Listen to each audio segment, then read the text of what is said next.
Hi, everybody. Good to be here with you. We're a few minutes early. Just wanted to say hello to the folks that are already on.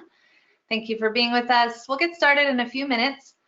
Since you do have maybe a few minutes of time, we might encourage you to look at the chat box. There is a link if you have yet to do the pre-assessment survey. You can do it now, or just there's where it is.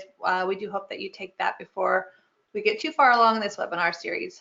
So just give us a few minutes. More people are popping on, and we'll be right with you.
Oops.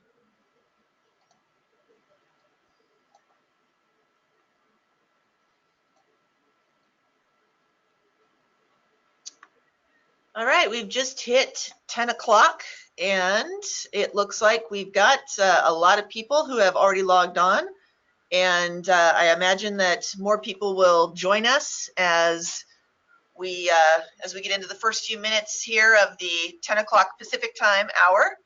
I want to welcome you all here to the first webinar in the Tribal Climate and Health Adaptation webinar series for 2020.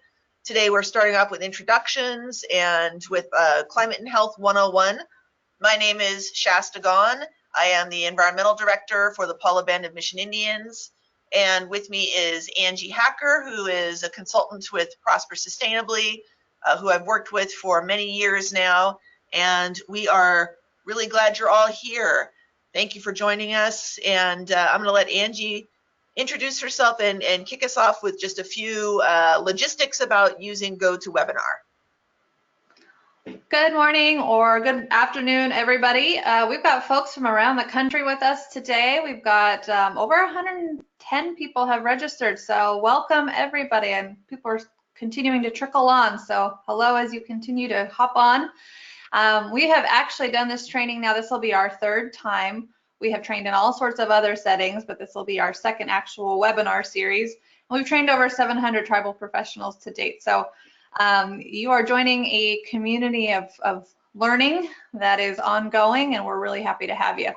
A little bit of housekeeping items. If you're new to GoToWebinar, a lot of people are. On the right, you should see a control panel. On the control panel, there's a couple of key functions that are going to help you through this webinar series.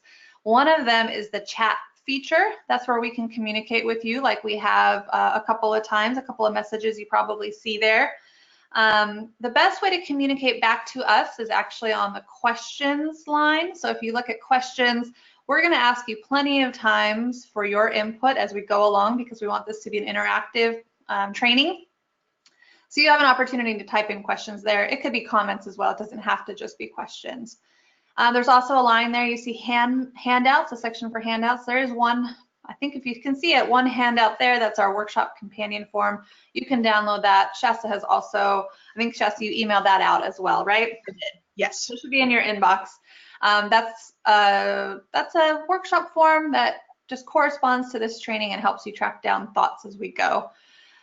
You will also have access to all of these trainings, the slides afterwards, as well as recordings. So if you don't want to take feverish notes, you don't have to. Also, we'll be sharing some polls as we go. And I think other than that, make sure if you want, make sure that your audio is on. If you have to log in a PIN or anything, go ahead and do that. But we would like you to stay muted for now. There are opportunities for you to speak, including a little bit later, we'll have everybody one time, since there's so many of us, we'll have everybody introduce themselves. So please stay with us, pay attention, because a little bit later you're going to be asked to introduce yourself briefly. All right. I think we're ready to move on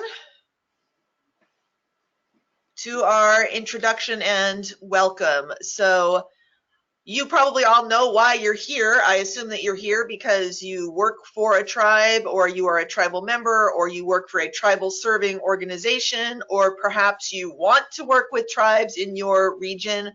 So we welcome you here today because this is supposed to be an interactive training with all tribal serving professionals. We want people to have more knowledge. We want to increase their capacity. We want to be able to address the health impacts of climate change, which is something that a lot of vulnerability assessments aren't considering, although more and more people are starting to recognize that climate change is not just about sea level rise. Climate change is not just about an increase in heat. Climate change is about the direct effects that it has on people's health and well-being. And for tribes, that includes not just physical health, that includes cultural, spiritual, emotional health. And that's what we're trying to tackle with this webinar series, with all of the work we do in our larger Tribal Climate Health Project. We have a website with resources for the Tribal Climate Health Project, and this webinar series is just one part of that approach that we are taking with some of our grant funding here in Paula to try to make these resources available to tribes and tribal serving organizations throughout the country. Health is the key focus. What we're hoping to do with this webinar series is have these regional multidisciplinary cohorts. So Angie's going to talk about the cohorts a little bit later. A lot of you indicated you are interested in being part of a cohort, but you wanted some help with getting matched up with people in your region. So we'll talk about that in a little bit. And then, of course, we need to continue networking and working with each other as a learning community. We can improve each other's work. We can give each other tips. We can be there for each other when things are stressful. That's what we hope is the ultimate outcome of this project. So again, welcome and thank you for being here.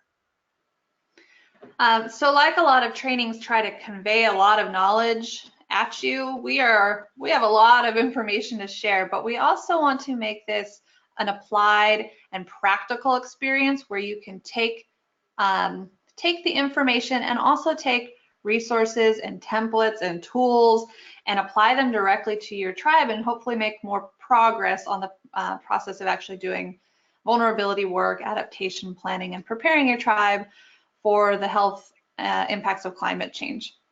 And so this is going to be a 10-part series, and we're going to do we're going to talk all about climate change impacts, including health and how to adapt in the context specifically of a diverse pool of tribal and indigenous definitions of health. And we're going to talk in the context of tribal self-determination and rights, histories and law, as well as traditional knowledges and cultural practices. And in some cases, we sort of rely upon the interaction with all of you that are with us today to help us really ground truth some of the things that we're going to talk about and make it more real for the folks on the line. I do have a poll here that is now a good time to share. Let me go ahead and put this up. We're going to do this as we go along in this webinar series. So I'm going to go ahead and launch just to learn a little bit more about who's here. All this is asking is what kind of a professional are you? And so big picture, we just want to know sort of buckets of who considers themselves a sustainability, climate, or environmental professional. If you consider yourself a health professional, maybe you're an emergency professional, maybe you are an executive professional. We've seen, maybe you're a tribal chairman, maybe a tribal leader, other kind of management professional, or other. So we'll give you just a few seconds, maybe 5 more seconds to go ahead and just choose one. Then we'll go ahead and close out and share the results so you all have a better idea of the kinds of professionals that are going to be participating in this training with you. And we're at 93% voted, so the 4 or 5 of you who are holdouts, this is your chance. Don't miss out. I would love to see 100% on this poll. Oh, that's a minute, so yeah, I think we're just going to have to stick with 93%. Okay, I'm going to go ahead and share these results with you. Chats, are you able to see that? Yes, I am. Okay, so 70% of you are sustainability, climate, and environmental professionals, 7% are health professionals, 4% are emergency professionals, 7% are executive or administrative, and 13% other. So actually on this training versus our last one, we're getting a little bit more health professionals, emergency professionals, and executive professionals. So interesting, but it is normal and it's sort of expected to see a lot of folks from the sustainability and environmental world here. And so everybody is welcome. I'm glad we have some diversity in terms of the types of professionals, because that we know that there isn't as much cross-pollination between some of these professions as we would like to see, and adaptation really benefits from some cross-pollination, and so we're going to learn from each other. Okay. All right, so let's go ahead and kind of get ourselves into this topic. So climate change probably is not a new topic for many of you, but maybe health is somewhat a new angle to the climate change conversation. And so climate change, we know, is going to exacerbate many of the exposures that are that can possibly create traumatic health consequences. And so in May of last year, this is from a prominent medical journal, is making the case of how important, how urgent the climate change issue is to public health across the globe. And so this is an article that they published, and a couple of quotes I'm going to pull out from here I think really speak to how important this moment in time is, where we're making this transition to focusing on the health impacts of climate change. And so one of them is that this is a moment of extraordinary consequence. The actions that basically all of us take in the next decade can determine whether global health will continue to improve as it has, or instead decline, possibly catastrophically as a result of climate change. And I like this other quote because it's hopeful. It says, health professionals can make a critical difference. And so some of the work of even the folks that are environmental folks, climate folks in the room, is focusing on the health side of things and bringing in the health professions that might be available to you in your community. And so if you're an Indigenous person, you might have been living this experience already. You might have already seen firsthand how the well-being and wellness of your tribe has already been affected by climate changes. And so your traditional knowledges and local knowledges is already providing that kind of evidence. But in this training, we're going to talk a lot more about what tribes are learning, what literature is telling us, what's the research saying, what is the data saying, because it's important that we focus on those health impacts. A lot of communities, not just tribal communities, are talking about maybe health somewhat, but if they're not specifically planning for the health impacts of climate change, you might end up with some blind spots in your planning processes that might lead you to have too little investment in the protections and ways to safeguard health. So you may have wished that you had prepared a bit more as these impacts start hitting more intensely in the future. Okay, one of the amazing, wonderful things that we have learned in the process of doing this, developing curriculum, doing the research for several years together with Paula, has been learning more about the literature in psychosocial well-being and just the broader context of what well-being really means, which includes our own experience of how, as humans, we are going to experience climate change. And so this is an emerging wellness strategy that we're just going to start. We use this in all of our trainings. We're going to start this training in the same way, partially because this is a somewhat scary and heavy topic. And so once we're done with our introductions and things, we're going to start talking about what climate change means for us. And, you know, it isn't just that we don't talk about it just in the in the context of it affecting polar bears anymore. We talk about it affecting us, our loved ones, our neighbors, almost every aspect of life as we know it, which can be overwhelming. One of the things that the literature tells us, some of the evidence-based best practices, is that individuals and communities that get calm, centered, and connected can be more resilient and can recover faster in the face of climate change disasters, emergencies, and impacts. And so part of what we're going to do quickly here is just to get calm and centered, and then we're going to shift to getting connected. And so let's go ahead and together just take 15 seconds, and we're going to get calm and centered as well as we can while sitting in probably an office over webinar. But I'm going to actually invite you to join me. I'm going to close my eyes, and I'm just going to try to sort of regulate the biological parts of me that can sometimes feel stressed or can be activated under trauma, and just try to get myself to be a little calmer with some deep breathing. So I'm going to close my eyes, and I'm going to try to take some slow, deep breaths.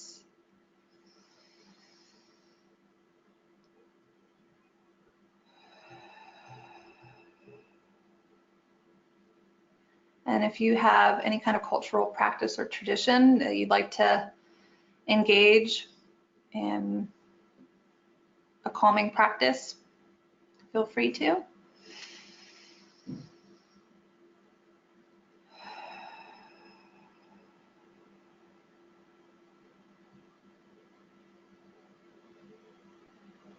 And let's just take one more slow, deep breath.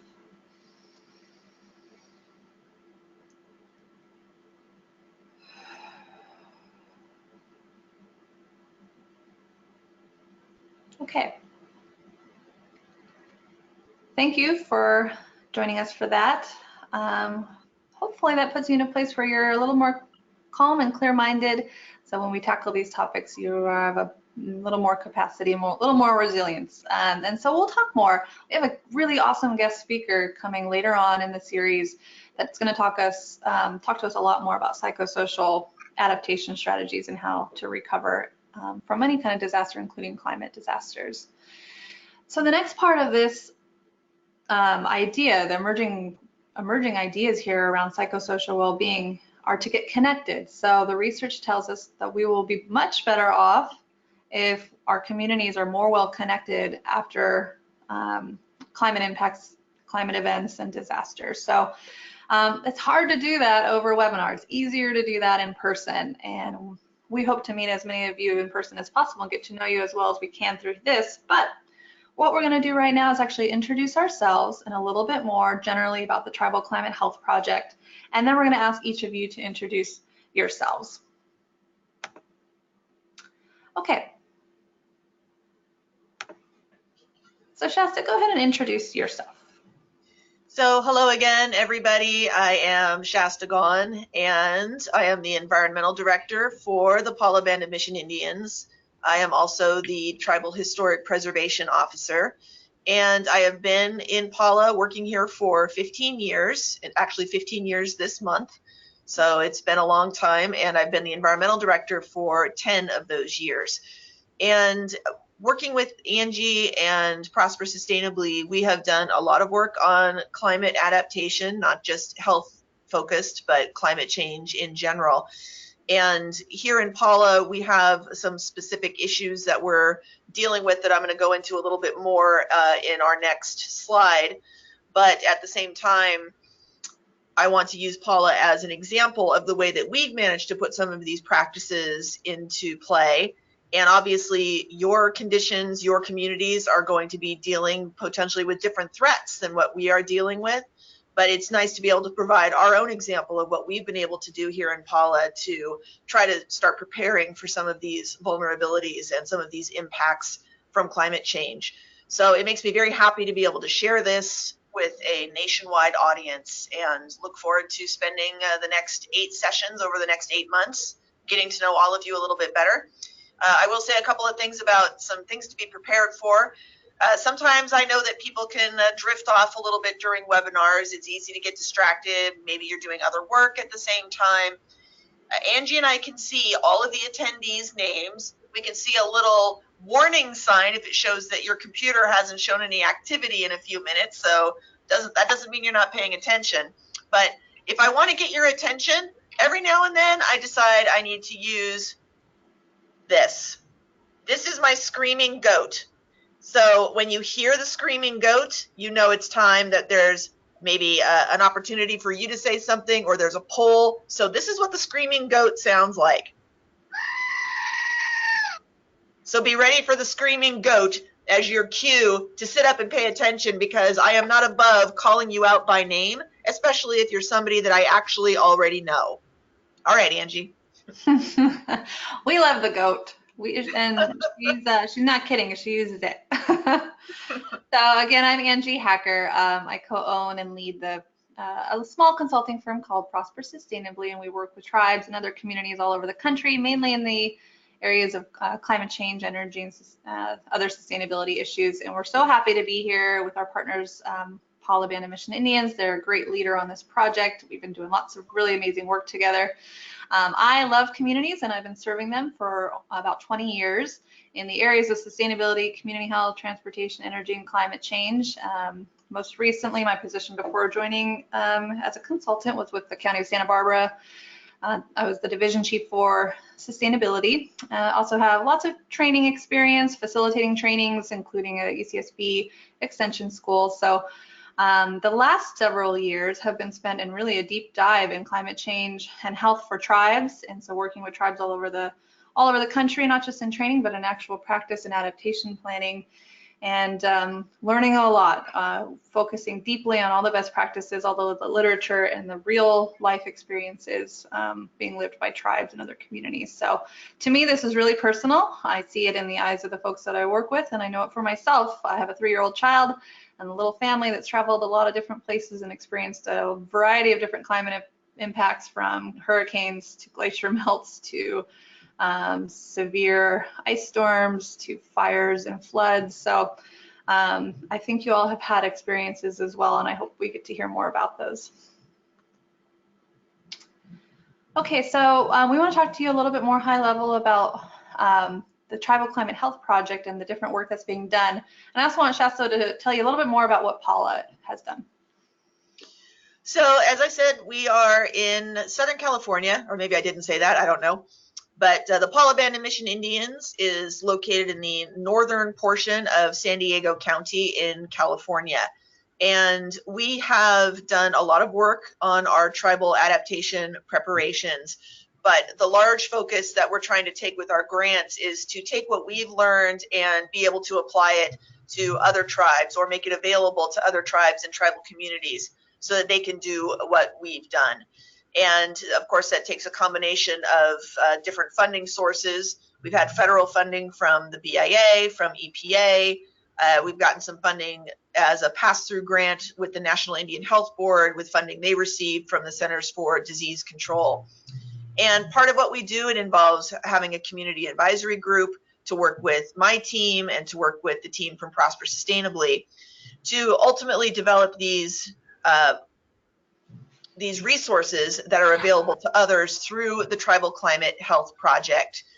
And that is a website that will give you the information about that, has a whole bunch of resources there, from publicly available adaptation plans that other tribes have developed, to data sources, to articles, all sorts of things that can be shared through our website and resource clearinghouse. We also have training tools. And in fact, this is where some of our webinar recordings will be archived for people to check out later. All of our surveys and templates, everything is there for capacity building.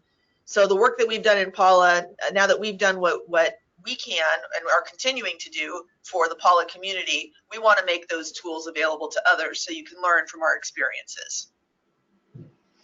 Yeah, so the work with Paula has really ground truth the development of frameworks and curriculum and information on the tribal climate health side of things. And so it's all very experience-based. It's also based on the best practices and literature out there, and looking at what other tribes have done as well. So We are in constant learning mode also, so excited to learn more from your own experiences as well.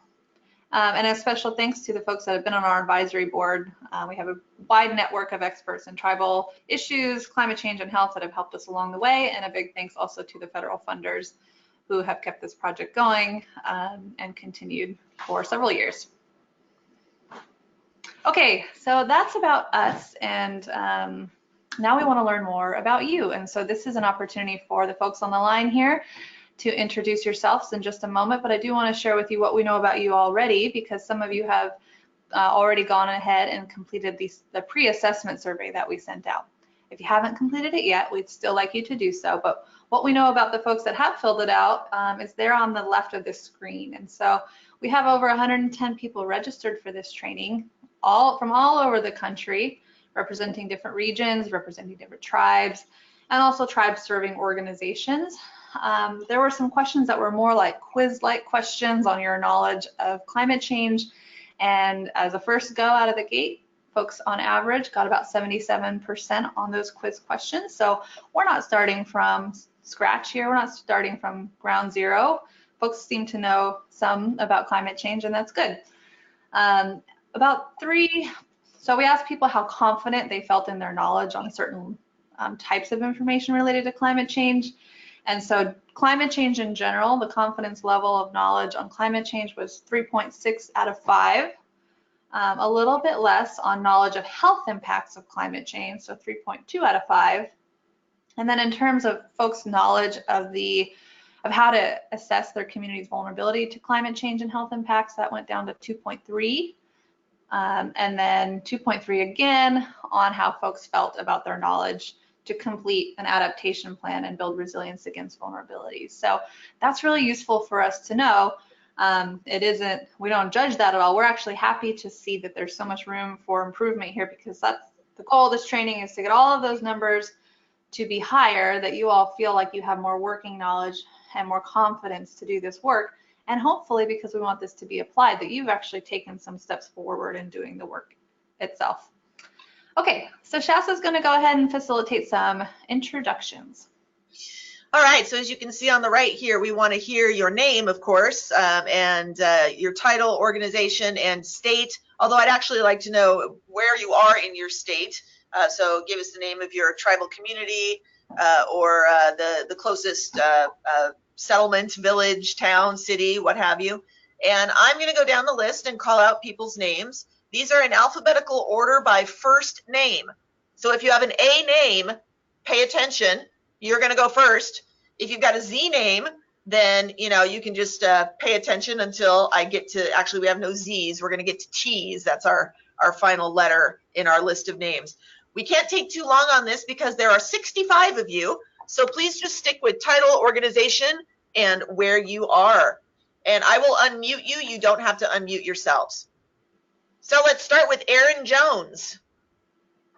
Good morning. This is Aaron Jones. I'm the Treaty Rights Protection Specialist of the Tulalip Tribes of Washington. Thank you for having this webinar. All right. Thank you, Aaron. And if I butcher your name, I apologize. Please correct my pronunciation. We have Alex Portishaver. Hi, that was correct. Amazing. I work for the County of Marin. I manage a community-wide initiative called Drawdown Marin, where we have formed several different working groups made up of community members, and they're telling us what are the local solutions to climate change. And we are trying to integrate traditional ecological knowledge. We've done an okay job, I'd say. Definitely room for improvement on that front, and I'm really excited to learn from the folks on the call and from you about how we can best do that in a meaningful way. Excellent. Thank you, Alex. And we actually have two Allies. So I'm going to start with Allie Hoff. Hi, this is Allie Hoff. I'm working with Alex Portishaver at the County of Marin. I'm the AmeriCorps Civic Spark Fellow working on climate equity, also on that Drawdown Marin project, trying to get more equitable community engagement under that. Great. Thank you, Allie. And our second Allie, Allie Rakowski. Oh, she's sending me a question. She says, hold on, let me pop this out. Water Resources Program Manager for Red Cliff in northern Wisconsin on Lake Superior. She says, sorry, no microphones. All right, thank you so much for letting me read out your introduction, Allie. Next, we have Alyssa Diaz.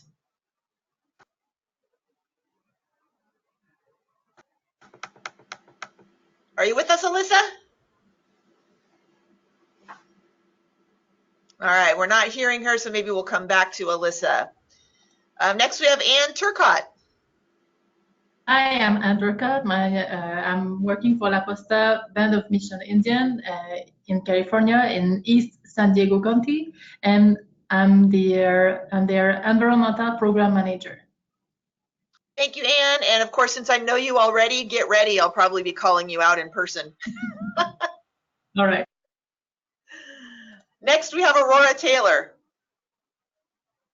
Hi, I'm Aurora Taylor. I'm the environmental specialist with the Yakutat Tlingit tribe in Alaska. We're located in the northern southeast by the Wrangell St. Elias National Park. Excellent. Thank you, Aurora. Next, we have Azar Abadi. Hello, everyone. My name is Azar. I'm a research assistant professor at University of Nebraska Medical Center. We are located at Omaha, Nebraska, and I'm here to learn more about the resources for the tribal communities and related to climate change and health impacts. Thank you. Great. Thank you, Azar. And now I do have a message from Alyssa Diaz. She says, hi, Alyssa Diaz, Prevention and Policy Coordinator at the American Indian Cancer Foundation based in Minneapolis, Minnesota. Her microphone is not working. Thank you for putting that into the box so I could read it out. Now we're into the C's. So let's start with Chelsea Kowalczyk. Was I even close on pronouncing that? Yeah, Chelsea Kowalczyk. But my name's Chelsea Kowalczyk, and I work for Chugach Regional Resources Commission in Anchorage, Alaska. Welcome. Next, Chris Johnson. Hi, I'm Chris Johnson. I'm the Prevention and Policy Manager at the American Indian Cancer Foundation, and I am back and forth from Minnesota and Arizona. Great. And how about Christine Meissner? I'm actually not sure. It looks like Christine may not have audio hooked up, so we'll see if we can come back to her. Or Christine, if you are listening, why don't you put your introduction into the chat box? And let's go on to Christopher Paulino. Oh, Chris put it into the chat box. He says he's the water quality and environmental technician for the Viejas tribal government in San Diego, California. So another one of my in-person colleagues that I might call out. Next is Cynthia Ford. Cynthia is also putting into the chat box. She says, hello, I do not have a microphone. She is the Habitat and Wildlife Manager for the Talawadini Nation in Northern California and Southern Oregon. Thank you, Cynthia. And then Cynthia Toop. Yes, it's pronounced taupe. oh my gosh, okay. I know, I told my husband he needs to put a line over those or something. So I'm Cynthia Tope. I'm the grant writer for the Shoalwater Bay Indian Tribe in Tokeland, Washington. It's a coastal tribe, and I work under the planning department, and their goal is to come up with a relocation plan. So that's our focus right now. Terrific. Thank you, Cynthia Tope.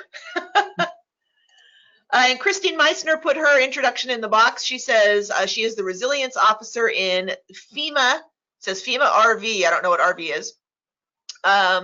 We work with 34 federally recognized tribes in Wisconsin, Minnesota, and Michigan, always looking for ways to better support tribes on the nexus between climate adaptation and disaster risk reduction. Oh, Region 5, that's what RV is, Region 5. Okay, sorry. All right, next we have Dana Morey. Hi, Dana Morey with the Morongo Band of Mission Indians. I'm the Environmental Program Manager, and I'm in Southern California, Riverside County. Thank you, Dana. Next is Dawn Winalski.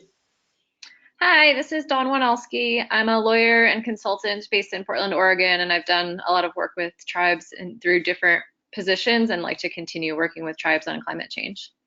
Great. Deborah Butler. Hi, everyone. This is Deborah Butler. I am a PhD candidate at UMass Boston, but my research is on indigenous and place-based communities on the Gulf Coast, particularly displacement, site expansion, and narrative mapping. Great. Next is Elena Cisneros. Oh, and Elena says, I am working with the Tolowa Dene Nation up in Northern California and Del Norte County in Southern Oregon. Great, I love that region, so you're lucky to be there. Alicia Flores. She says she's the Forestry Grant Coordinator for the Hoopa Valley Tribe in Northern California. Next is Emma Hines. Hi, this is Emma Hines. I'm an ORISE Fellow with the CDC's Climate and Health Program in Atlanta, Georgia. All right. Erin Shu, or Erin Show. Hi, can you hear me? Yes. Great. This is Erin Shu. I am an AmeriCorps Vista volunteer with the Chugach Regional Resources Commission, which is an intertribal natural resource management organization representing 7 tribes in South Central Alaska. Excellent. Ethan Lawton. Hi, my name is Ethan Redigo Lawton. I'm originally from Alaska, and I work for SHN Engineers and Geologists as a tribal relations specialist and a planner. Terrific. Eugene Strobridge. Are you with us, Eugene? He says he's a Green Corps member serving the Leech Lake Band of Ojibwe in Minnesota. All right. And we have somebody from Grayton Rancheria. Who do we have? Yes, good morning. It's Tim Campbell, Grants Administrator, Grayton Rancheria in Northern California, about an hour north of San Francisco. I have been there. You have a beautiful nation up there. Thank you. Thank you. Hope Reedon. Are you with us, Hope? She says, greetings, everyone. My name is Hope Reedon. Oh, so I said it right. Yay. I am the fish and wildlife biologist for the Confederated Tribes of the Chehalis Reservation in Southwest Washington State. All right, how about Janelle Miller? Janelle, are you with us? She typed something. Oh, she texted. Okay. She says, Water Resources Specialist for the Oneida Nation in Wisconsin. We also have Jeff Mears. And Jeff had written something in the chat box, I believe. Trying to find it. He says environmental manager, but that's all he says. Jeff, are you on or? All right, we'll see if he can give us more detail. How about John Orr?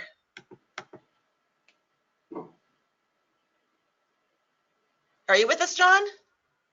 Yeah, he says Natural Resources Coordinator for the Association of Village Council Presidents in Bethel, Alaska. We're going to have to do a collection and get everybody microphones. Jonathan Smith.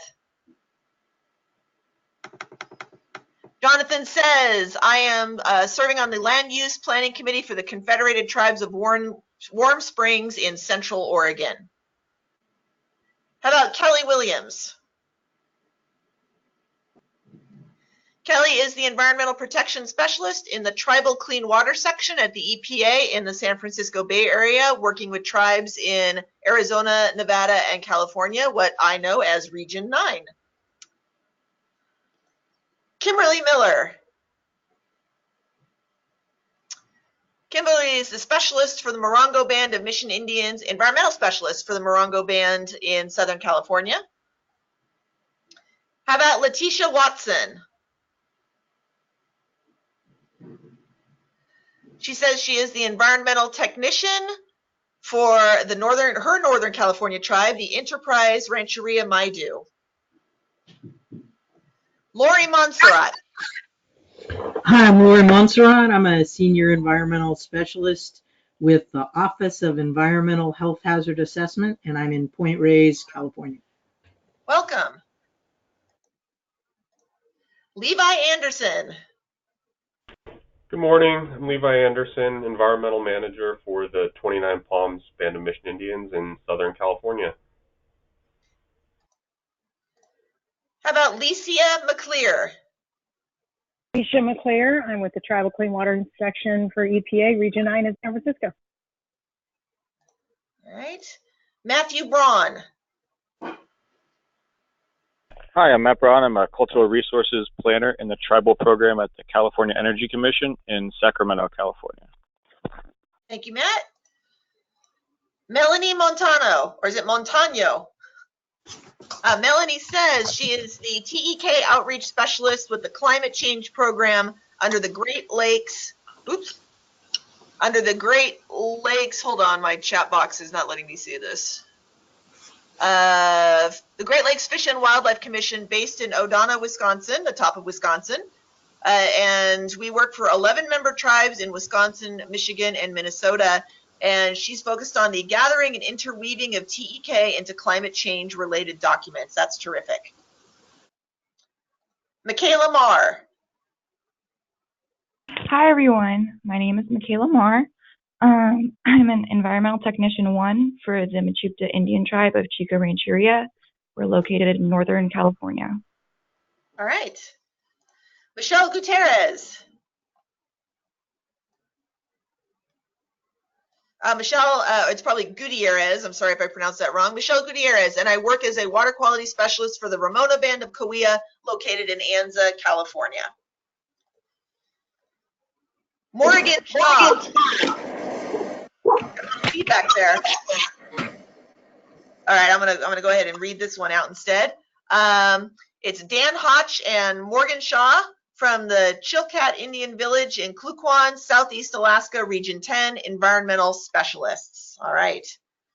How about Nazba Ben?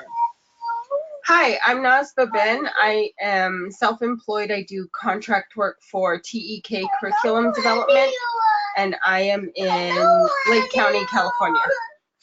Oh, and I see you've got a little companion with you, so we say hello to your little friend too. Natalie Chin.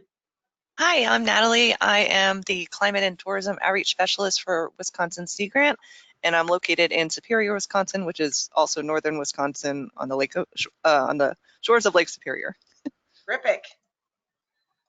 Nicholas Bruscato. Hi, can you hear me? Yes. Okay, great. My name is Nick Bruscato. I'm the Mitigation Tribal Liaison for FEMA Region 5's offices in Chicago. I'm also responsible for working with our tribal partners on floodplain mapping to communicate and reduce flood risk. Excellent. Noah Saperstein. Noah says he's giving us his pronouns as he, him, and his. So thank you for that. Environmental Justice Specialist with, all right, let me see if I can get this right. Misquabican or Red Cliff Band of Lake Superior, Ojibwe on the southern shores of, on the southern shores of Anishinaabe Gitchigummy, which is Lake Superior in what is now known as northern Wisconsin. And I love the way you put that, Noah. Thank you so much. And just a quick little intermission here. We're over halfway done. We're only going to do this once, but I do encourage you guys to listen to the folks that are introducing themselves, because we care a lot about regions. So if you see somebody who's in your area and might be a good person to learn with or from or collaborate with, make a note. We're actually going to continue to be in dialogue with each other, and we'll have a listserv that we're going to be developing so that you have ways to contact folks. Yeah, and it is good to listen and hear people's voices if we can. So Paige Jones typed hers in. She's the resource coordinator with Association of Village Council Presidents, the regional nonprofit based out of Bethel, Alaska. How about Paula Wayman? Are you with us, Paula? All right, we'll see if we can come back to her. She says she's with us, but we can't hear you, so you might just need to type into the chat box for us. How about Rachel Fisher? Hi, I'm Rachel. I work for Chugach Regional Resources Commission in Anchorage, Alaska. Great. And getting down to the last few here, here's Rebecca Blackwood. She says, I'm Rebecca Blackwood. I'm a tribal member and work for the Manzanita Band of the Kumeyaay Nation located in rural East County, San Diego, California. She is the Tribal Resilience Education Coordinator. She's new to the field and looks forward to learning from all of us. Same. How about Richard Black? Are you there, Richard? Okay, looks like Richard has also typed in. He's the Environmental Director for the Fallon Paiute Shoshone Tribe of Nevada, 65 miles east of Reno. Next, we have Sarah Smith. Can you hear me? Yes.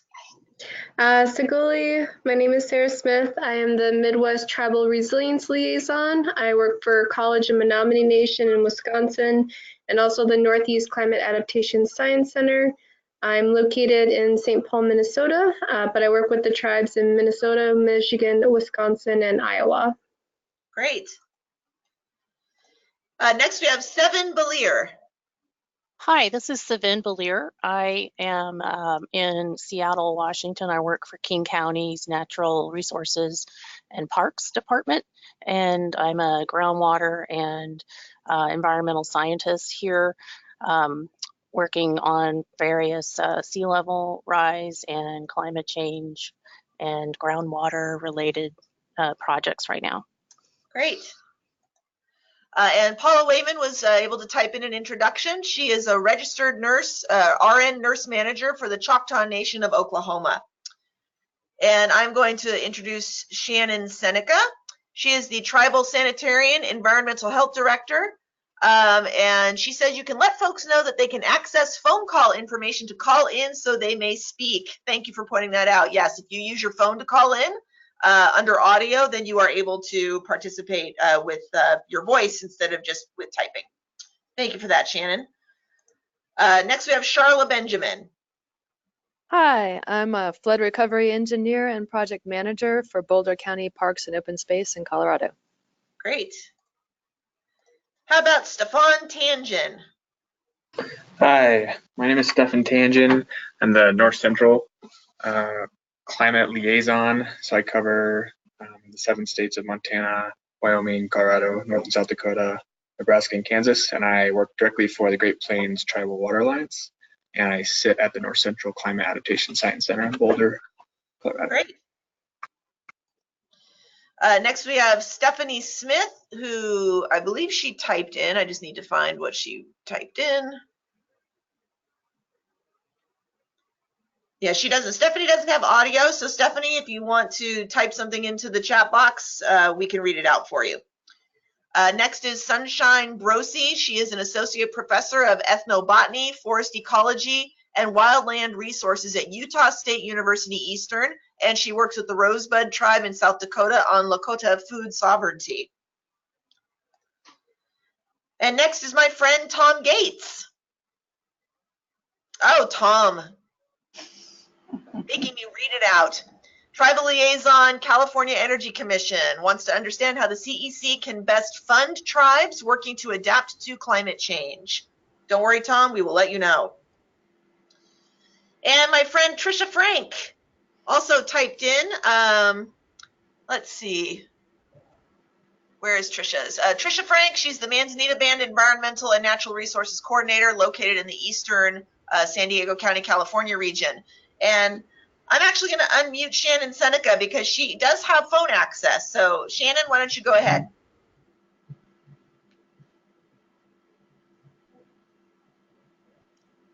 Shannon, are you there? I'm not hearing her actually, so I will read what she wrote. She's with the Seneca Nation Health System for the Seneca Nation of Indians in New York. She also has her public health technician with her. That's Alyssa Parker. All right, and then our last introduction is Tylo Kennedy. Tylo Kennedy, Environmental Technician, Cloac Cooperative Association on Prince of Wales Island in Southeast Alaska. Great. And then it looks like David Jaber joined us, and he says he's a consultant and climate planner with Blue Star Integrative Studio, currently working with tribes on the Pacific Coast and in the Southern Plains, but national in scope. All right, woo!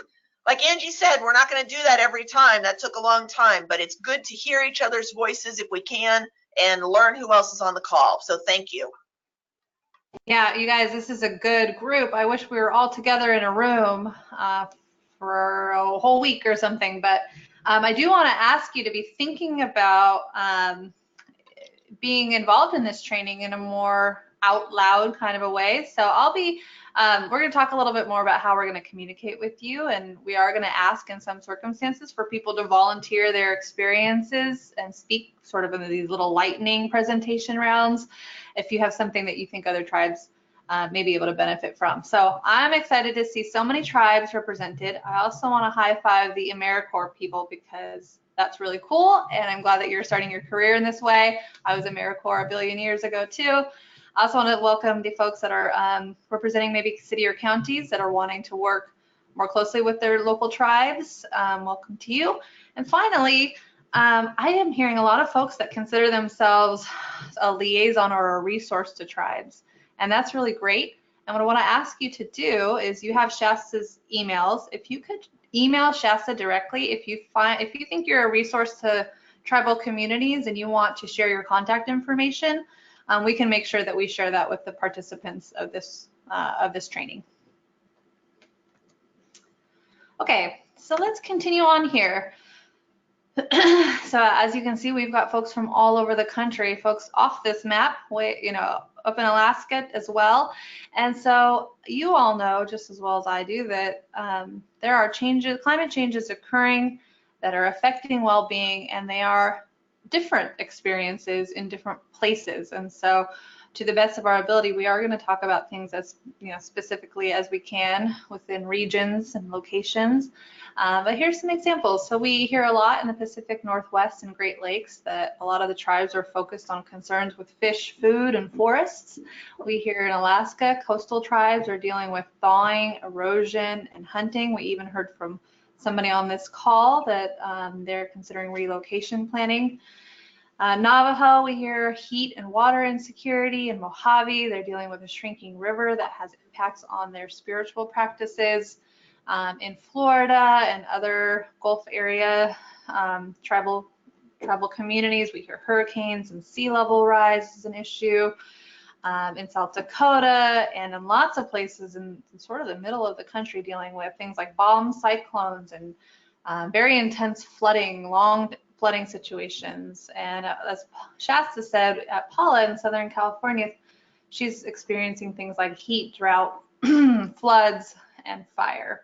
And so we want to hear about those experiences throughout the country, and we'll talk about those more specifically as we go. We've talked a little bit about the purpose of this training. Here are more specific learning objectives that we're sort of tasking ourselves with as facilitators of this training. So as a result of your participation in this training, we're hoping that you gain a better understanding of climate change science and projected impacts, that you're able to clearly communicate the linkages between human health and climate change to tribal leaders and other community members, and that you gain a working knowledge of climate change health impacts and strategies being used to address them. Also that you'll possess knowledge, skills, and tools needed to develop a climate change vulnerability assessment, an adaptation plan, and to implement that climate change adaptation plan. And finally, we want you to understand where you can go for additional relevant information, tools, and resources. And so we have compiled a lot of resources that we think can kind of ease the burden of doing this work for you. I do have another poll here. Let me go ahead and launch this. This is our second last poll of the day. And I'm just curious, because we do hope that this is a applied practice. It is not required that as part of this training that you have to actually be ready to do adaptation planning, but we are kind of curious about how many of you actually are sort of ready, sort of shovel ready to go. And so I'm going to launch this just out of curiosity, wondering how many of you have sufficient support and capacity right now to begin doing adaptation planning. And that may look like data gathering, that may look like community engagement, that may look like vulnerability assessments, it might look like adaptation planning, it might look like implementation. So if you've been given the green light to do this work and hopefully a little budget to do it, we're just curious if you could say true, false, or not sure.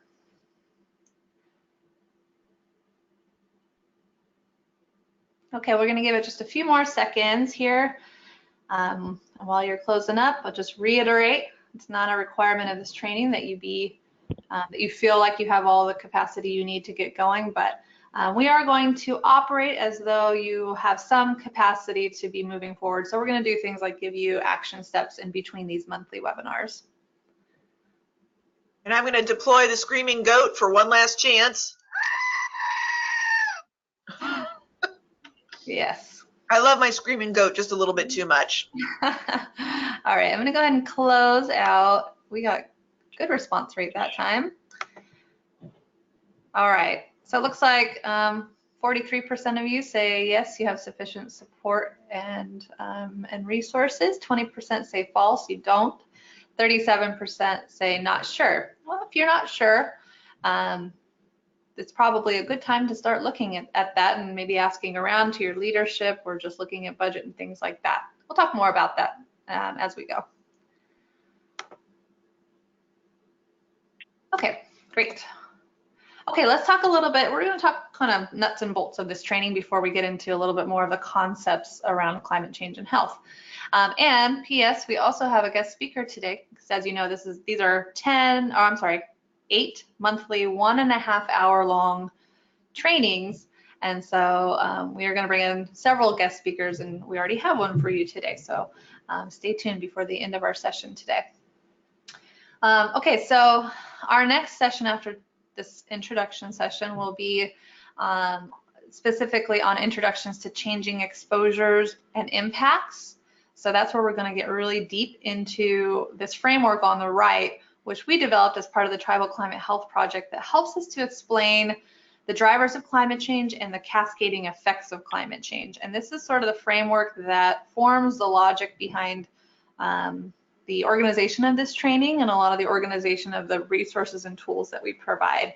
And so we're going to go through exposures. So primary exposures being categorized as temperature extremes, wildfire, storms and flooding, drought, melting ice and sea level rise. Secondary exposures resulting from those or triggered by those, including worsened air quality, vector changes, water insecurity, and food insecurity. From those, we know that the cascading effects of those exposures create impacts on the natural environment, built environment, and health and social environment. In this training, we're focused more specifically on the health and social environment, which we subcategorize in terms of health, human health, cultural and spiritual health, and socioeconomic health.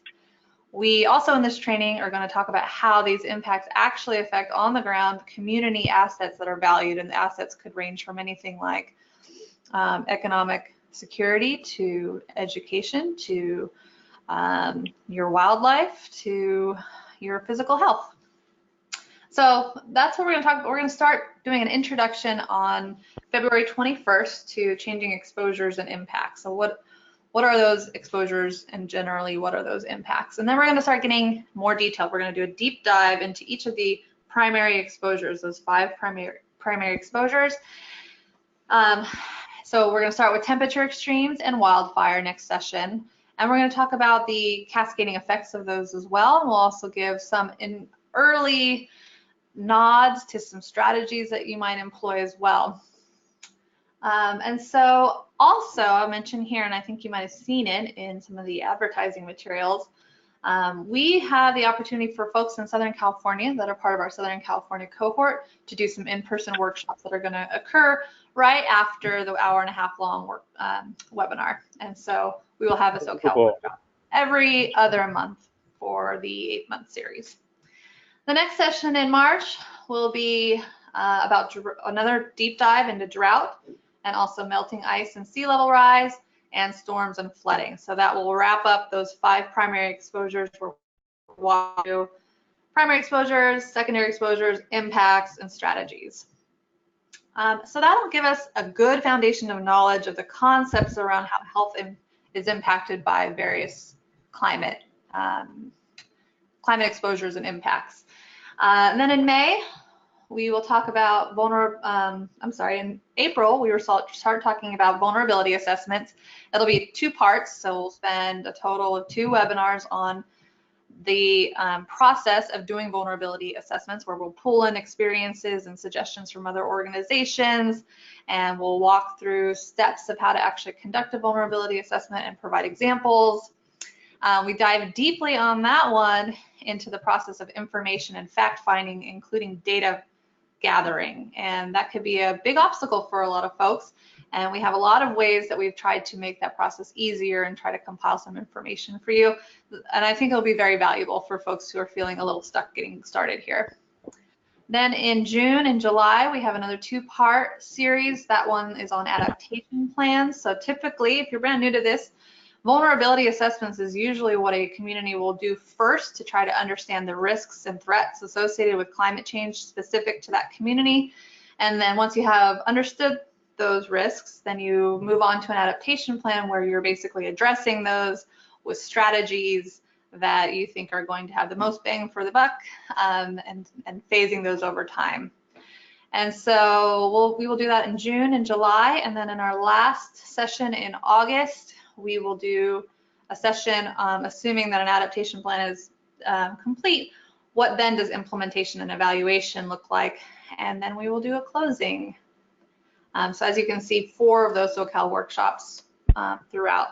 And so we have a total, we have you for an hour and a half every other month for 8 months. And in here, we've sprinkled guest speakers, which we think are incredibly valuable and are going to give you some additional insights. And as I said, we're going to be reaching out and trying to also sprinkle in some of the expertise that's here on the call, folks that are participating in this training that may want to share their own experiences with you. Let's talk a little bit more about these regional cohorts. So we have decided to, based on the folks that have said that they were interested in participating in a cohort, we've narrowed it down to these cohort areas. And so we've got an Alaska cohort, a Midwest cohort, a Northwest cohort, a SoCal cohort, and a Southern Great Plains cohort. Now, if you're somebody who originally opted not to participate in a cohort, but you still want to, you still could. You could email Shasta and I and say, oh, wait a minute, I'm in that area, I'd like to participate. But we were excited by the folks that said they were. We have quite a few people that are going to participate in these. These are typically multidisciplinary groups where you have people from different professions that are going to be involved. We like bringing folks together for this purpose because we think it's going to encourage collaboration where it makes sense between different agencies and professions. And part of the benefit of joining these cohorts is, one, you'll be included in a special listserv for that regional cohort, which you can share specific information and do peer learning that way. And also you get access to 2 hours of remote group technical assistance, which just means all the folks in that cohort will pick a date and we'll, Shasta and I will participate in some technical assistance specific to your region so you can ask questions, and we will, our goal is to kind of specifically give you information that's relevant for your region that we have access to. And as I mentioned, SoCal receives 4 in-person workshops, a little bit more high touch. And that was just part of our grant application. And Shasta and I are both in Southern California, so it makes it a little easier for us to do that. Okay, a little bit more housekeeping on the training itself. So before we start the training, we do encourage you, if you haven't yet to do so, to do that pre-assessment. You can see the link in the chat box right now. We also have emails from Shasta about it. We also hope that you do complete the GoToMeeting webinar registration. You must have to get here today. We also encourage you to add those trainings to the calendar just so you don't miss them, and to download the training companion form that Shasta emailed out. And then before each webinar, you'll see we're gonna, each time we close out, we're gonna suggest some actions and some readings for you. So don't think of it as homework. Think of it as encouragement. If you have the time to do some learning that we think will really benefit you before the next topic. And then during each webinar, again, we just,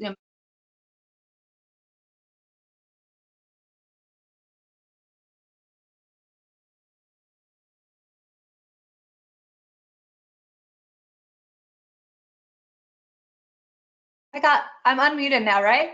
Yes. That was I don't know what happened there. I jinxed myself by talking about muting. Okay, so that was weird. Like I said, please, when you have the opportunity, when we ask if you can volunteer to share your experiences and knowledge with others, please participate in the activities and group discussions as we go. So we have all these little intermittent things that we will do to make this more interactive. And go ahead and ask questions at any time in that question box. Or you can raise your little virtual hand over in the control box as well. After each module, so there's 5 main modules as part of this 8-session series. So we'll remind you that it would be a good time to complete your training companion form because each module is associated with just a list of questions that help you reflect and take notes on your thoughts throughout. And then we'll be sending out the slides after each session. And at the end of every slide deck is a list of resources for you, which include links, and you can go ahead and just use any of those that you like. It's resources that we thought were relevant to that topic. And then after we complete the training, we'll ask you to do a post assessment so we can track differences between pre and post and see hopefully some good progress and some good increased level of knowledge. And then we also, part of the funding that we've received from our federal sources allows us to do an ongoing learning community. And so that means that the folks have previously participated in trainings will be invited to continue to do ongoing learning. So we will be part of this ongoing growing community, and we're still sort of determining what that means, but that means there will be more opportunities even after these 8 months for you to continue to come together to do peer learning.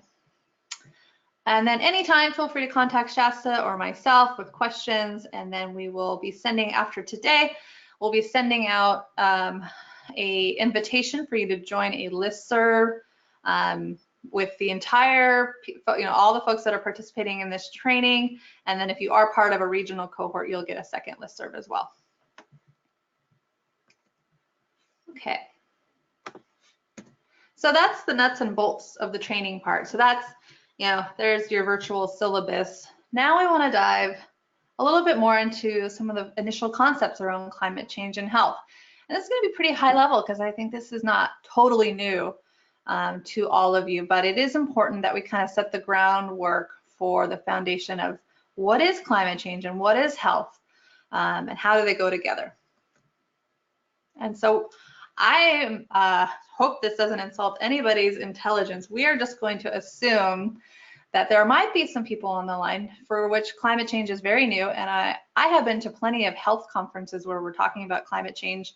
And some health folks would love us to start from the very beginning because climate change may be relatively new to them. So climate change generally refers to long-term patterns in usual or expected weather patterns driven by elevated greenhouse gases. And so we know that life on Earth depends on, is shaped by, and affects climate. And so the Earth's atmosphere, which we're trying to show here in this photo, is perhaps more extremely thin than some people think of it as because it sounds large. But it's only about 60 miles thick, and Earth's diameter is over 8,000 miles. So most of the atmosphere, most of the contents of the atmosphere actually exist within the first 10 miles of the surface. And Shasta has a good analogy because she's a good teacher for how to think about this. So here we have an apple. The atmosphere of the Earth is analogous to the skin of this apple. It is that thin in comparison to the overall Earth. So it is really, really, really thin. And 60 miles doesn't seem thin, but if this is the Earth, then the atmosphere is the skin. So that's one good way to think about it. And that thin atmosphere is composed primarily of nitrogen and oxygen. And then the greenhouse gases that you hear about are actually, they compose a relatively small amount of the atmosphere, which sort of means that large changes in that small amount can go a long way. In fact, only about 0.04% of CO2 exists in the, only 0.04% of the atmosphere is CO2, and even far less of that is methane and other greenhouse gases. But like we said, small fluctuations then can make a large impact. And so then what is climate change? Well, we know that these greenhouse gases in the right balance are a very good thing. They are critical to sustaining life as we know it on Earth, and they naturally trap heat, and so they act like a blanket over the surface of the Earth, and at the right level can sustain life. And so that's really generally considered the greenhouse effect, and that's just a physical phenomenon. And it really occurs when sunlight passes through the atmosphere and warms the Earth because it's trapped by the greenhouse gases.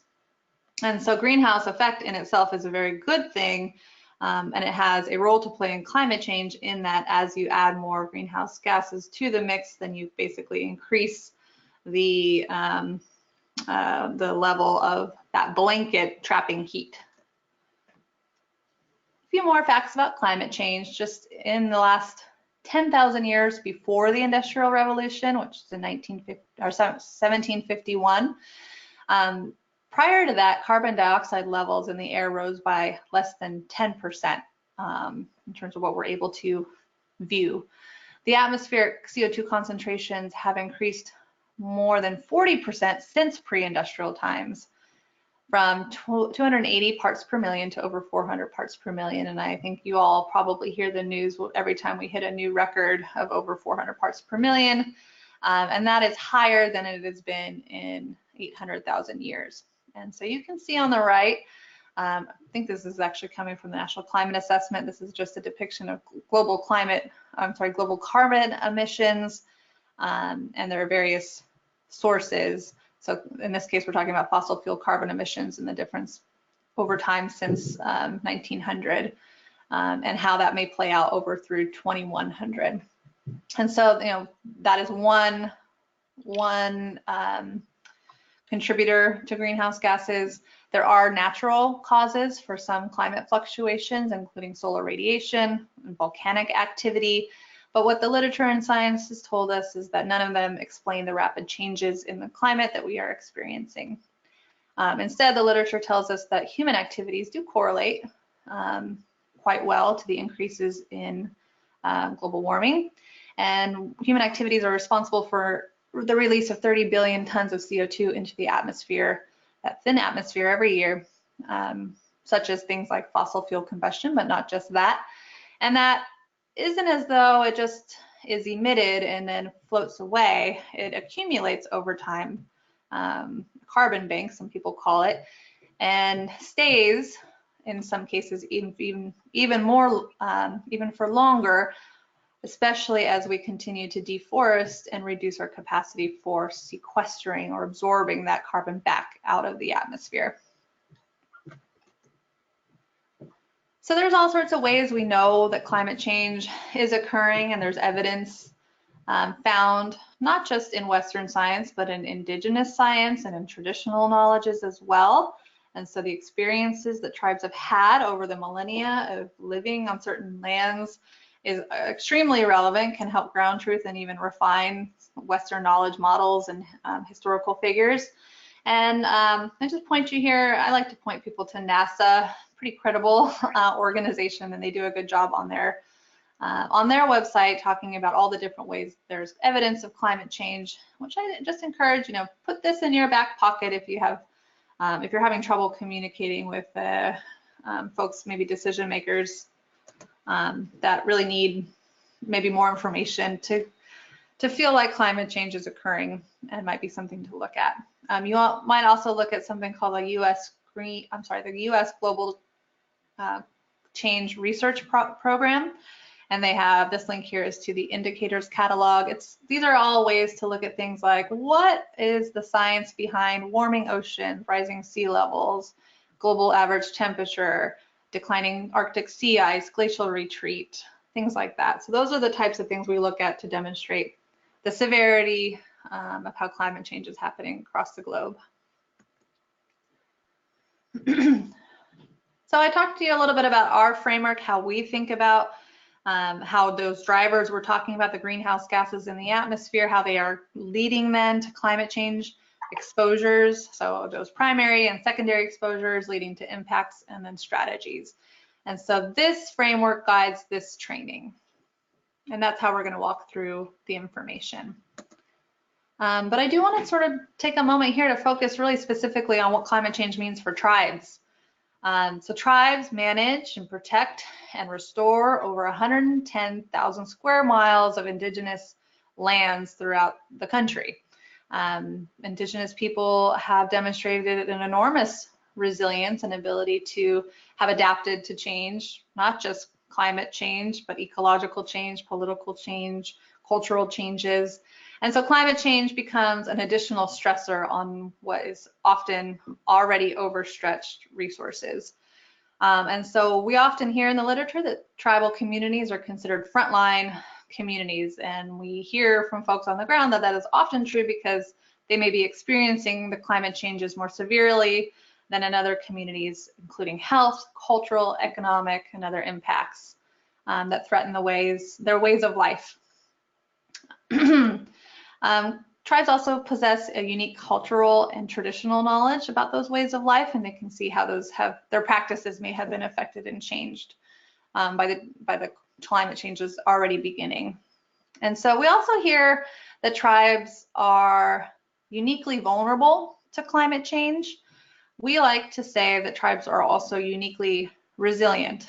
And while oftentimes the location may be in a remote area or on particularly dry lands or on lands that are hinging on permafrost or erosion, the location oftentimes does mean tribes can be uniquely vulnerable, as does oftentimes the socioeconomic conditions left from a variety of generations of potential disruption to their communities and historical trauma. But along with that, we know that tribes are uniquely resilient and have overcome those millennia of disruption to their communities and have, in many cases, more resources and skills than other communities to do so, including community cohesion and just the ability to really understand their lands. We would be remiss to not really up front here talk about, it isn't just that the weather is changing and that's a hardship for these communities. It's that there's a lot for tribes. We also have to consider the impact of federal laws, treaty rights, sovereignty, and self-determination. And so, for example, displacement is a huge issue for certain tribes around the country, meaning, these are a couple examples, one in Alaska, one off of the shore of Louisiana, where communities are actually experiencing, in this case, sea level rise to the extent that displacement is a real issue for them. That's not true when you talk to most communities in most parts of the United States, that they're really being confronted with the consideration of being displaced and then having to think about things like relocation and resettlement and what that might mean in terms of tribal sovereignty and self-determination. What happens to the protections and rights they do have for themselves in the case where they lose their lands? And how do they go through what can be a very burdensome and potentially expensive political process to become resettled?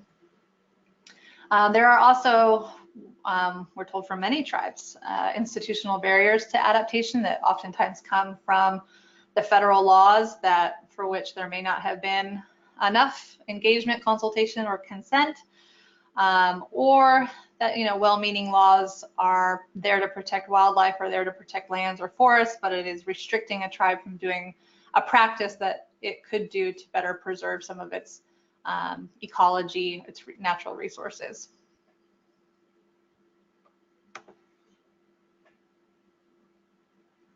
And so some of these specific, unique climate-driven health challenges we hear about tribal communities include, I guess we want to start off by saying we're not going to lump together all tribes. We understand that each tribal community is unique and the experiences that it is having are unique. Its ability to be resilient and to adapt are unique.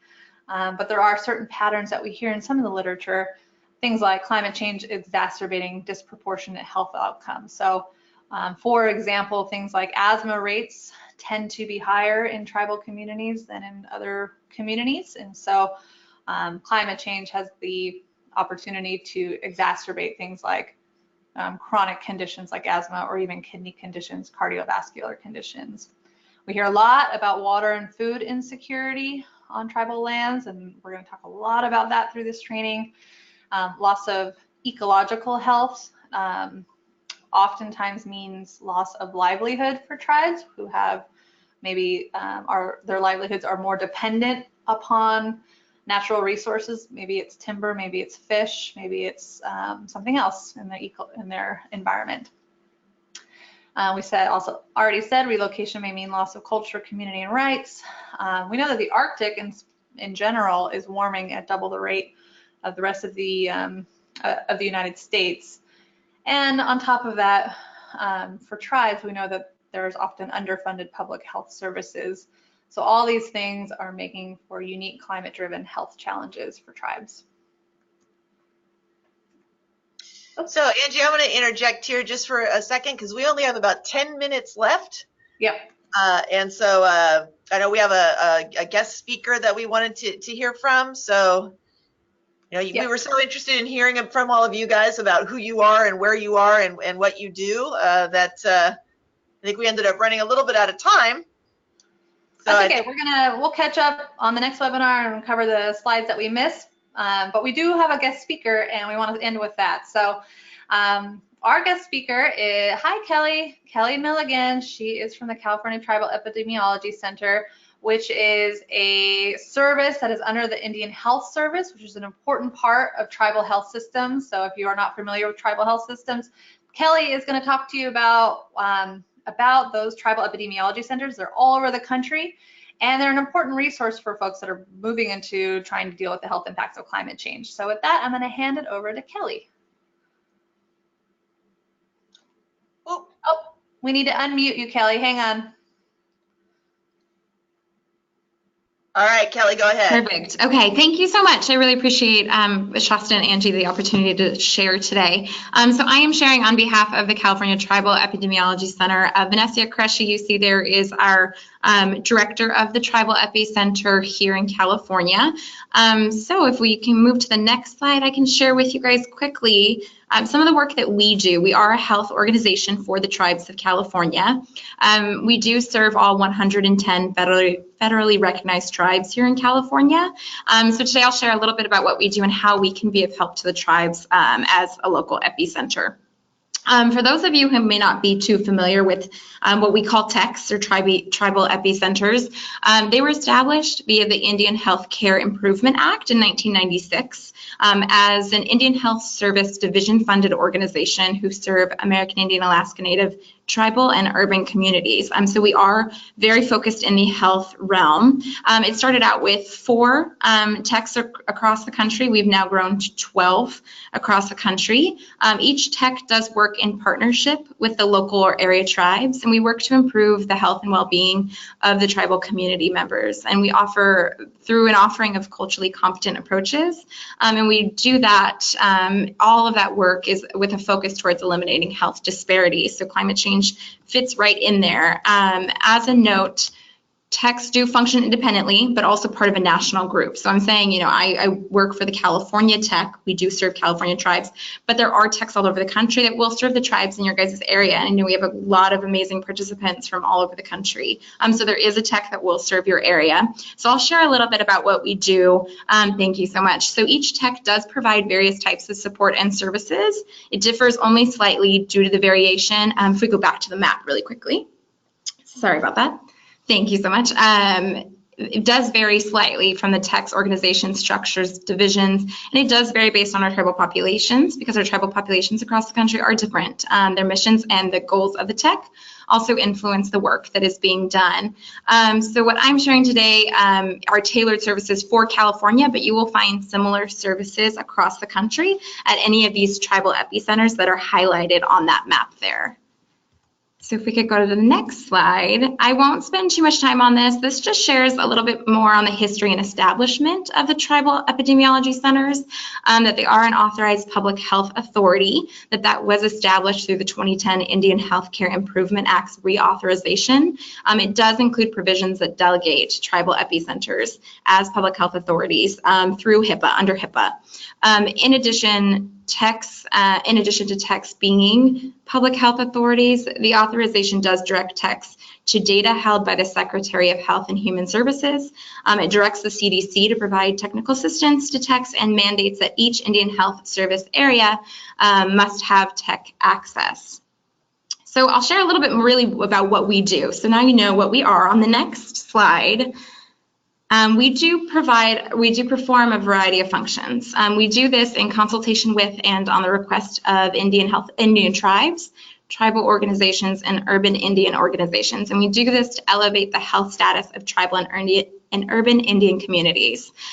We do that through our 7 core functions that you can see listed there. So we collect data, we evaluate data and programs.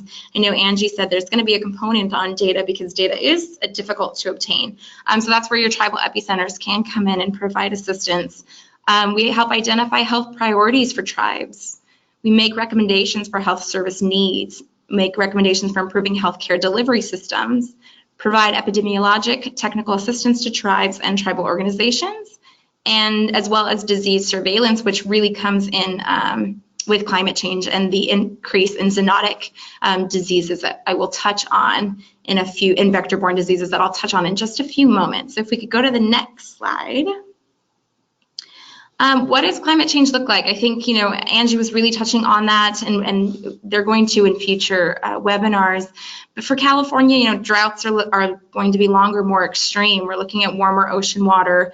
Sea levels are rising. Wildfires are more frequent. We have more vector-borne diseases, increase in flood. All of this really has an impact, first and foremost, on health. So that's where we come in. And I think a really important part of the work that we do is that we give a voice to our tribal community here in California. So on the Karuk Tribe Climate Change Project, we had a Karuk tribal member say, fire affects the plants, which affect the water, which affects the fish, which affect terrestrial plants and animals, all of which the Karuk rely on for cultural perpetuity.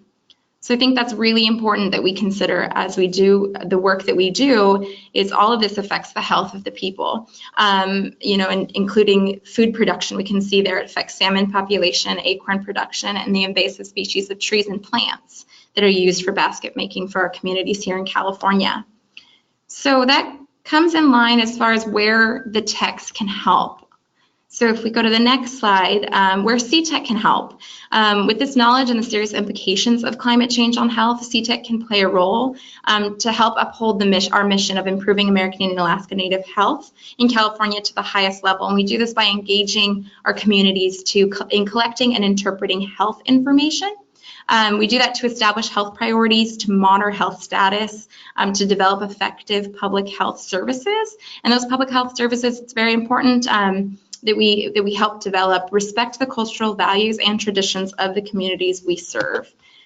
So you can see on there some of the ways that CTEC can help, and whether it be surveillance, evaluating data and programs. As we get environmental health programs running across the state, how can CTEC help the tribes in evaluating those programs. In addition, we can help identify health priorities. Angie touched on vulnerability assessments. That's somewhere where your tech can come in and aid. Make recommendations for health service needs. That's based on the vulnerability assessments that we would be able to help with. Make recommendations for improving healthcare delivery systems. Provide disease surveillance to tribes that would be focused on vector-borne or zoonotic diseases that go hand in hand with climate change. Here, in addition, one of the ways that we can help identify and pull potential environmental health data is through secondary data sources. We're also working to increase the amount of tribally related data for all across the country, but specifically for us here in California. But we can pull health indicators that are associated with climate change. So that could be at the national, state, and county levels. If tribes are looking for funding, for example, there are health indicators that we can work with the tribe to identify to help with funding in the future. These would be, as Angie had touched on, hospitalizations or emergency visits related to asthma. We would have heat-related incidents such as heat stroke or heat exhaustion, as well as vector-borne diseases. So you can see some of the things listed there that we have access to and that we are also increasing our work in to provide better local data for our California communities. So that pulls us to how to request technical assistance. So every tribal epidemiology center does provide technical assistance to all tribes and tribal health organizations. So you can see there we have a link. If you go to that link, there is an embedded web form that you can fill out to ask for any technical assistance. And I will make note, we do have to have a data sharing agreement in place just to protect all parties involved and make sure that the data is protected. We do have a data sharing agreement when we begin to work with you as a tribe.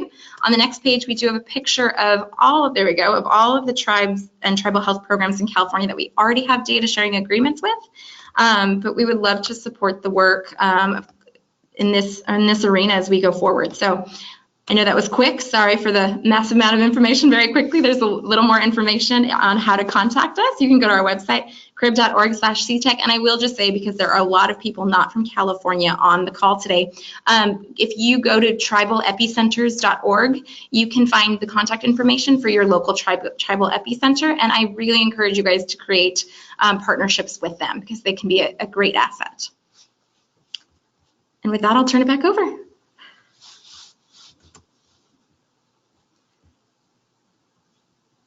Oh, Shasta, are you muted?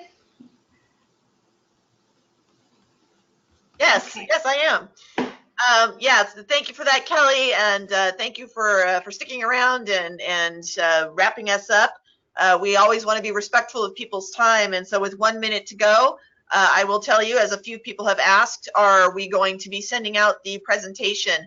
Not only will we send out the presentation slides, but we will also be sending a link to a recording so you can watch this again if you're so inclined, or share it with others who might not have been able to participate. And we will do that every single time. Angie, do you have any last words? Just a thank you for participating. We have some suggested action steps here for you to consider before the next time we get together. And that would just be things like identifying other members of your team or region that may benefit from taking this training. It's not too late for them to join. They can register. We would also encourage you to look up your local tribal epidemiology center and make sure you have a contact with them because they are a really great partner for this exercise we're about to go under. And then review, just take a look at the work that your tribes in your region have been doing, and there's a link here that you'll see on the slides. You can look what other tribes in your region have actually been doing just to get an idea of how you might hop onto their efforts, learn from them. And then we have a suggested reading for you. We'll send this out as well. This is a link to the 4th National Climate Assessment where we are going to encourage you to read your own regional report to understand what climate impacts are coming your way. And then we'll see you February 21st, and that will be where we talk more about changing exposures and impacts, temperature extreme, and wildfire. So thank you so much. Contact us anytime in between, and we'll be in touch over email until next month. All right. Bye, everybody. Thank you.